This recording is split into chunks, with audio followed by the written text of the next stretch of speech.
नमस्कार, मराठी अपडेट गुरु या यूट्यूब चॅनलवर मी ओमकार संपूर्ण महाराष्ट्रातील लाडक्या बहिणींचं आपल्या चॅनलवरती हार्दिक स्वागत करतो। संपूर्ण महाराष्ट्रातील प्रत्येक लाडक्या बहिणीला खात्रीशीर माहिती देण्याचं काम आपल्या चॅनलवरती केलं जातं।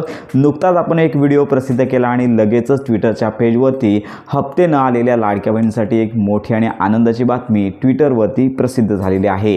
तर साधारणतः काल दिवसभरामध्ये संपूर्ण महाराष्ट्रातील लाडक्या बहिणींना डिसेंबर महिन्याचा लाभ वितरित करण्यात आला। तर याच्या पार्श्वभूमीवरती आज दिवसभरामध्ये हप्ते वितरण झाले नाहीये आणि नुकताच ट्विटरवरती एक लक्षात घ्या मुख्यमंत्री आहे तर यांची पोस्ट आलेली आहे। तर लक्षात घ्या मुख्यमंत्री माझी लाडकी बहीण योजनेअंतर्गत या पोस्टमध्ये सांगण्यात आलेलं आहे की मुख्यमंत्री आहे तर यांची प्रेस कॉन्फरन्स आहे। याच्यामध्ये त्यांना प्रश्न विचारण्यात आला की मुख्यमंत्री माझी लाडकी बहीण योजनेअंतर्गत ज्यावेळी लक्षात घ्या की डिसेंबर आणि जानेवारी महिन्याच्या 2 हप्ते वितरणाची तयारी सुरू झाली होती आणि याच्यामध्ये विरोधी पक्षनेते आहेत तर यांच्या अंतर्गत संबंधित हप्ता निवडणुकांच्या कालावधीमध्ये वितरित करू नये अशा प्रकारची मागणी राज्य निवडणूक आयोगाकडे देण्यात आली होती आणि याच्या अंतर्गत हा जो लाभ आहे तो केवळ डिसेंबर महिन्याचा वितरित करण्यात आला आणि त्याच्याबरोबर लक्षात घ्या की अग्रिम स्वरूपात लाभ वितरित करता येणार नाही आहे। तर अशी देखील सूचना राज्य शासनाला प्राप्त झाली। त्यामुळे लक्षात घ्या की संपूर्ण महाराष्ट्रातील पात्र लाडक्या बहिणींना जो लाभ वितरण आहे तर यासाठी उशीर झाला आणि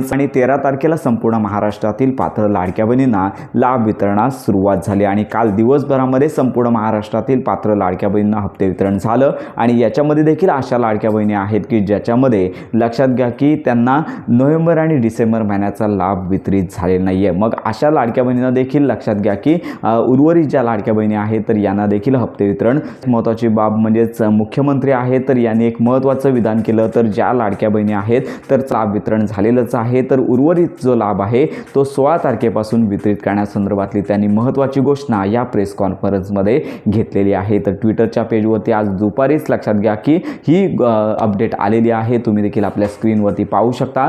तर अशा प्रकारे मुख्यमंत्री यांनी एक महत्त्वाचं विधान केलेलं आहे। त्यामुळे संपूर्ण महाराष्ट्रातील पात्र लाडक्या बहिणी पात्र असून देखील नोव्हेंबर आणि डिसेंबर महिन्याचा लाभ ज्यांना आलेला नाही आहे त्यांच्यासाठी ही आनंदाची बातमी आहे। कारण का लक्षात घ्या 15 तारखेला निवडणूक आणि लगेच निवडणुकांचा निकाल, तर या पार्श्वभूमीवरती 16 तारखेनंतरच जो उर्वरित लाभ आहे तो वितरित करण्याची शक्यता शासनामार्फत वर्तवण्यात आलेली आहे।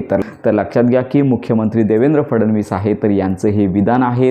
तर लक्षात घ्या की संपूर्ण महाराष्ट्रातील लाडक्या बहिणींना हप्ते वितरणासाठी फक्त कालच DBT ॲक्टिव्ह करण्यात आली होती आणि उर्वरित लाभ आहे लाडक्या बहिणींची संख्या विचार घेता 2 कोटींपेक्षा जास्त लाडक्या बहिणींची संख्या असल्यामुळे लाभ वितरणात साधारणतः 2 ते 3 दिवस लागतो। त्यामुळे पुन्हा DBT ॲक्टिव्ह साधारणतः लक्षात घ्या की 15 तारखेला होणार नाही आहे। त्यामुळे 16 तारखेनंतर हा जो लाभ आहे ज्या लाडक्या बहिणींना हा लाभ आले नाही आहे, ज्या लाडक्या बहिणी पात्र आहेत आणि पात्र असून देखील लाभ आले नाही आहे अशा लाडक्या बहिणींना हा लाभ वितरित होणार आहे। तर ही आताची महत्त्वाची आणि मोठी अपडेट आहे। त्यामुळे लाडक्या बहिणींनी थोडीशी प्रतीक्षा करायची आहे। या दिवसांमध्ये तुमचं DBT स्टेटस देखील तुम्ही चेक करू शकता। जर ॲक्टिव्ह असेल तर काही करायची गरज नाही आहे, जर इनॲक्टिव्ह झालेला असेल तर मात्र तुम्हाला लवकरात लवकर ही EKYC आधार सीडिंग आहे ते कंप्लीट करून घ्यायचं आहे। तर लक्षात घ्या शासनामार्फत लक्षात घ्या लाडक्या बहिणी ज्या आहेत तर यांना हप्ते वितरणासाठी शासन सकारात्मक आहे। निवडणुकांचा कालावधी असल्यामुळे हा लाभ वितरण थांबवण्यात आला आहे। तर अपेक्षित धरूया 16 तारखेनंतर लाडक्या बहिणींना गुड न्यूज मिळण्याची शक्यता वर्तवण्यात येत आहे। आणि लक्षात घ्या की हप्ता जर तुम्हाला आलेला नसेल आणि तुम्ही निकषामध्ये बसत असाल तर तुम्ही अपात्र नाही आहेत। लवकरच हप्ते वितरण शासनामार्फत करण्यात येणार आहे। साधारणतः 16 तारखेनंतरच या संदर्भातले अपडेट देता येणार आहे। तर अशा प्रकारे ही आता महत्त्वाची आणि आनंदाची बातमी संपूर्ण महाराष्ट्रातील लाडक्या बहिणीपर्यंत नक्की शेअर करा। थोडेसेच दिवस आहेत म्हणजे साधारणतः 2 दिवसांचा कालावधी आहे, प्रतीक्षा करायची आहे। लवकरच या संदर्भातला निर्णय आणि वितरण DBT ॲक्टिव्ह होणार आहे। तर अशा प्रकारे ही महत्त्वाची आणि मोठी बातमी संपूर्ण महाराष्ट्रातील लाडक्या बहिणींपर्यंत नक्की शेअर करा। योजनांसंदर्भात जर काय तुमच्या शंका असतील तर आपल्या व्हिडिओच्या कमेंट बॉक्समध्ये नक्की कळवा। योजनांसंदर्भात खात्रीशीर माहितीसाठी आपल्या मराठी अपडेट गुरु या यूट्यूब चॅनलच्या कनेक्टमध्ये राहा।